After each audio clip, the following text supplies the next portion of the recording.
মহসিনের দুটি বাচ্চা আপনার সামনে দাঁড়িয়ে আছে, আপনারা লক্ষ্য করেছেন। এই বাচ্চাগুলোর জন্য আপনাদের কাছে আমরা মহসিনের পরিবারের পক্ষ থেকে, মহসিন আমার বড় ভাই, মহসিনের পরিবারের পক্ষ থেকে আমরা আপনাদের কাছে দোয়া চাই। আমরা আগামী 48 ঘন্টা প্রশাসনের কর্মকাণ্ডকে আমরা ওয়াচ করব, তারপর আমরা বসে পরবর্তী কর্মসূচি আমরা ঘোষণা করব।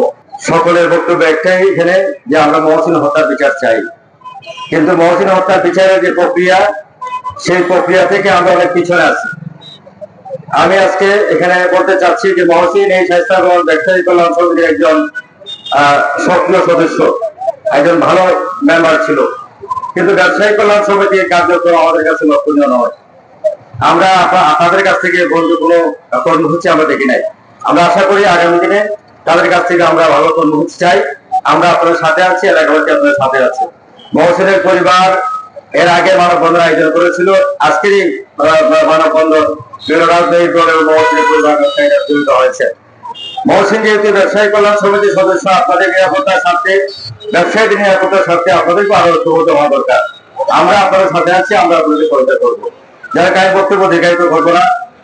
আমি প্রশাসনকে একটা কথা বলতে চাচ্ছি যে আজকের এই মানববন্ধনে অনেক মানুষের উপস্থিতি, অনেক মানুষের অংশগ্রহণ, অনেক বক্তার বক্তব্য শুনে আপনারা মানুষের হৃদয়ের ভাষা বোঝার চেষ্টা করেন।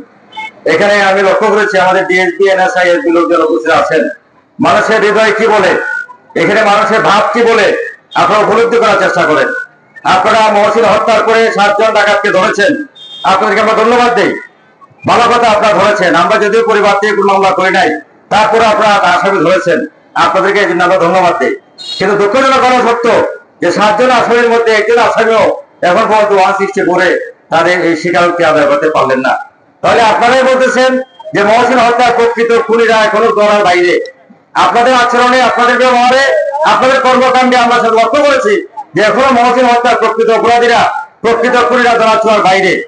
যদি আপনারা না পারেন, আপনাদের হাতে যদি তথ্য থাকে, আপনারা সেদিন আমাদেরকে বলেছেন যে ওরা আপনাদের আশেপাশে আছে, ওরা আপনাদের নিয়ন্ত্রণের মধ্যে আছে। যদি আপনারা ধরতে না পারেন, নাম বলেন, আমরা 24 ঘন্টা আপনাদেরকে ধরে দেব।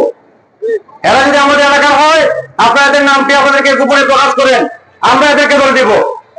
পাশাপাশি পরবর্তী বাংলাদেশের চেহারা অন্যরকম।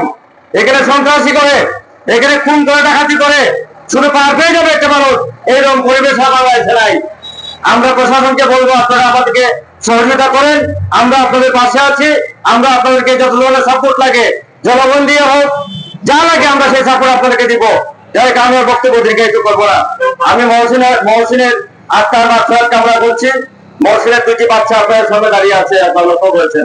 এই বাচ্চাগুলোর জন্য আপনাদের কাছে আমরা মহসিনের পরিবারের পক্ষ থেকে, মহসিন আমার বড় ভাই, মহসিনের পরিবারের পক্ষ থেকে আমরা আপনাদের কাছে দোয়া চাই।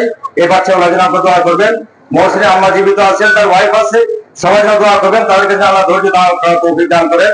আমরা আজকের এই মানববন্ধনে যারা উপস্থিত হয়েছেন, সকল রাজনৈতিক দল, ব্যবসায়িক নেতৃবৃন্দ, স্বাস্থ্যমন্ত্রী, সর্বস্তরের মানুষ যারা এসেছেন, সবাইকে আমরা মহসিনের পরিবারের পক্ষ থেকে আপনাদেরকে আমরা আন্তরিক ধন্যবাদ জানাই। আমি প্রশাসনের উদ্দেশ্যে বলতে চাই যে আমরা এমন কোন কর্মসূচিতে আপনারা আমাদেরকে যেতে বাধ্য করবেন না যেখানে আপনাদের সাথে আমাদের দ্বন্দ্ব তৈরি হয়।